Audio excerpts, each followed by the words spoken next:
Here's a fun constitutional riddle for you. You know that old philosophical nugget about trees falling in the forest? Well, if a government's been shut down for 3 weeks straight and nobody notices, do we still have one? We've all heard the bedtime story version of the Constitution. The founders wrote perfection in parchment, and all we need to do is get back to the original intent. Cute story, bro, but here's the reality. The government just collapsed into its 4th shutdown in a decade.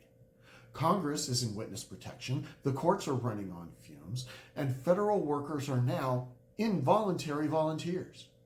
And still, we're told this 18th century wiring diagram is the gold standard of democracy. The founders gave us Article 5, a constitutional escape clause.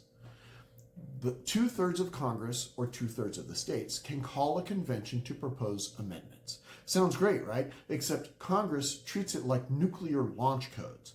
Technically possible, politically unthinkable. Meanwhile, the states are so divided they couldn't agree on pizza toppings, much less constitutional overhaul. We've turned the only lawful process for systemic repair into a myth, like Bigfoot, but with more lawyers. We're running a 21st century superpower on 18th century software, and the patch notes were written in Sanskrit. We can launch a satellite from our phone, but apparently can't update a document that still treats DC like a colony. We've got 330 million people, a global economy, and a Congress that still runs on quills and filibusters. And somehow, the boldest reform idea on Capitol Hill is a dress code. Here's the truth. A modern constitutional convention isn't dangerous. It's overdue. The real danger isn't that it might become a runaway convention where nobody can agree on anything, but in pretending that this slow motion collapse is still checks and balances. Real liberty doesn't mean clinging to a broken framework out of nostalgia. It means having the courage to fix the foundation so that self-government actually works again. We can write term limits into law.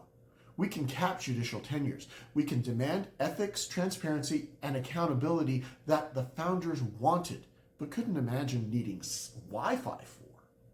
So, yeah, if the government shuts down and life goes on, maybe it's time to admit that the circuits are shorting out and that the wiring's fried. If the founders were alive today, they'd be leading a call for a rewrite, not calling into Fox or MSNBC to defend 1787. The founders promised us self-government. The 21st century demands self-preservation. It's time for the people, not politicians, to call the next constitutional convention. So what's the first reform you would write into a 21st century constitution? Drop it in the comments. This time, the founders can't stop you.